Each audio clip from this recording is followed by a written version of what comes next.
Əsas xəbərimiz bugün Qırğızıstandan gəlir.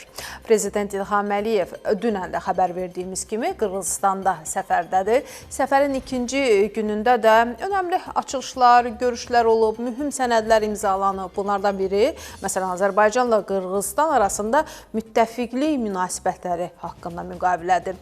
Ətraflı süjetdə izləyək.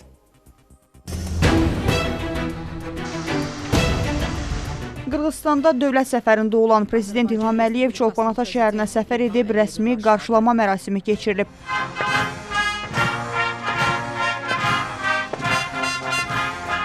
Səfər zamanı dövlət başçısının Qırğız Respublikasının prezidenti Sadır Japarov ilə təkbətək görüşü olub. Həmçinin baş tutan şura iclasında mühüm sənədlər imzalanıb. Dövlətlərarası Şuranın 3-cü iclası başa çatdı. Az sonra burada Azərbaycan-Qırğızıstan sənədləri imzalanacaq. Eləcə də dövlət başçıları iki ölkə arasındakı münasibətləri ən yüksək səviyyəyə, müttəfiqlik səviyyəsinə çatdıracaq sənədə imza atacaqlar. Dövlət başçıları Azərbaycan və Qırğız Respublikasının Dövlətlərarası Şurasının 3-cü iclasının qərarını və iki ölkə arasında müttəfiqlik münasibətləri haqqında müqaviləni imzalayıblar. Daha sonra Azərbaycan ilə Qırğızistan dövlət rəsmiləri arasında imzalanmış sənədlər mübadilə edilib. Сотрудничество в разных сферах. Mən bütün sahələrdə qarşıya qoyduğumuz məqsədlərin hamısına nail olunacağına əminəm. Şadam ki, Qırğız-Azərbaycan fondu uğurla fəaliyyət göstərir. Fondun vəsaitlərinin artırılması barədə qərar qəbul etdik və bir neçə layihə artıq həyata keçirilir. Əminəm ki, fond inkişaf etdikcə layihələrin sayı da artacaq. Bu, ortaq məqsədlərimizə xidmət edəcək. Это будет служить общим целям. Qırğızistan prezidenti Sadır Japarov Azərbaycanla müttəfiqlik münasibətləri haqqında müqavilənin imzalanmasını tarixi hadisə adlandırıb. Prezident İlham Əliyevin və birinci xanım Mehriban Əliyevanın şərəfinə dövlət ziyafəti verilib. Ziyafətdən sonra isə Azərbaycan və Qırğızistan prezidentlərinin təltif olunma mərasimi keçirilib. Qırğızistan prezidenti İlham Əliyevə birinci dərəcəli Manas ordenini təqdim edib. Azərbaycan prezidenti isə onu Heydər Əliyev ordeni ilə təltif edib. Я и в Бишкеке много раз бывал. Mən Bişkekdə dəfələrlə olmuşam. Iskıkulun gözəl sahilinə də ilk dəfədir ki, gəlmirəm. Deyə bilərəm ki, bütün ölkə boyu inkişaf gedir. Əlbəttə, Qırğızistan vətəndaşları bunu daha yaxşı bilirlər. Düşünürəm ki, sizə göstərilən ümumxalq dəstəyi sizin əməyinizin başlıca nəticəsidir və yəqin ki, ən böyük mükafatıdır. Azərbaycan da sizin həm Qırğızıstanın inkişafına, həm də ölkələrimiz arasında qardaşlıq münasibətlərinin möhkəmlənməsinə töhfənizi yüksək qiymətləndirir. Mənim fərmanımla siz Azərbaycanın Ali ordeni, Heydər Əliyev ordeni ilə təltif olunmusunuz.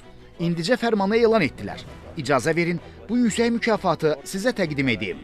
Позвольте мне вручить вам эту высокую награду.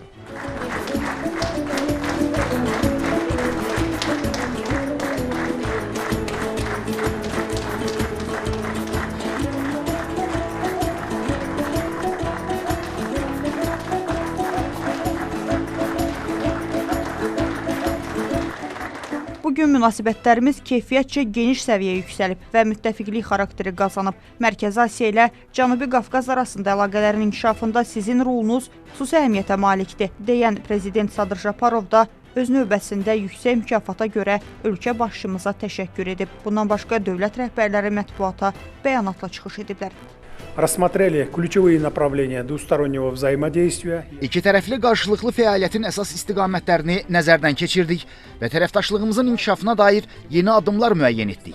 Bugünkü danışıqların mühüm yekunu müttəfiqlik münasibətləri haqqında müqavilənin imzalanması oldu. Bu tarixi hadisə həqiqətən də Qırğızistan-Azərbaycan əməkdaşlığının yeni mərhələsinin əsasını qoyur. Bundan başqa energetika, nəqliyyat, kiber təhlükəsizlik, təhsil, maliyyə bazarının tənzimlənməsini, həmçinin qiymətli metalların dövriyyəsini əhatə edən iki tərəfli sənədlərdən ibarət samballı zərf imzalanıb. Qarşılıqlı iqtisadi ticari fəaliyyətin davamlı inkişafını və əmtəə dövriyyəsinin dayanıqlı artımını qeyd etdik. Gələcəkdə də işgüzar əlaqələrin genişlənməsi, müştərək investisiya layihələrinin həyata keçirilməsi üçün əlverişli şərait yaradılmasına dair razılıq əldə etdik.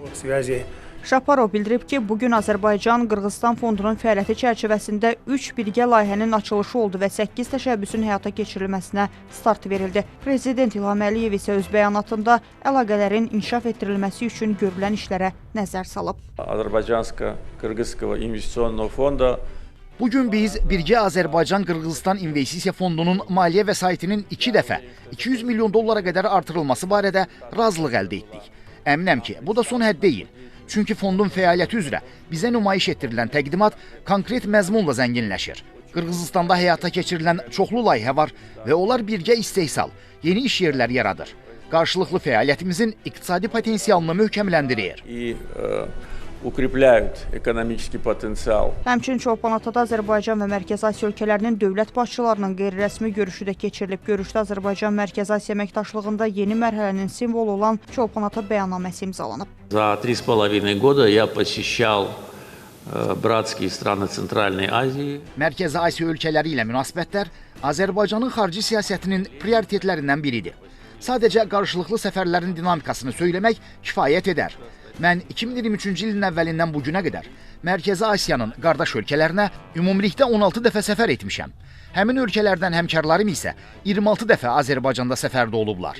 Yəni, statistika münasibətlərin dinamikası və yaxınlığından daha yaxşı xəbər verir. Həm də göstərir ki, bugün Mərkəzi Asiya və Azərbaycan artıq vahid geosiyasi və geoiqtisadi məkana çevrilib. Полноправного члена. Görüşdə Qırğızıstanın, Özbəkistan, Qazaxıstan, Tacikistan və Türkmənistanın dövlət başçıları da çıxış edərək ölkə və xalqlarının yaxınlaşması, əlaqələrin inkişaf yollarından danışıblar. Bundan başqa Isyk-Kul gölünün sahilində 5 ulduzlu Baku Resort və Spa mehmanxanasının açılışı olub. 17 hektardan çox ərazini əhatə edən mehmanxana memarlıq, mədəniyyət, incəsənət, gastronomiya, sağlamlıq və istirahətin ahəngdar şəkildə bir araya gəldiyi nadir məkan kimi layihələndirilib. Mehmanxanada bir səs Azərbaycan vətəndaşları olmaqla ilki mərhələdə 255 nəfərin iş yeri ilə təmin edilməsi nəzərdə tutulub. Burada Azərbaycanın kulinariya ənənələrinin zənginliyi nümayiş olunacaq. Mehmanxanadakı müxtəlif restoranlarda ənənəvi Azərbaycan səhər yeməkləri də daxil olmaqla milli mətbəximizdən təamlar təqdim ediləcək. İbrahim Kamiloğlu, Vüsal Cəfərov, Minaya Zaman, Xəzər xəbər.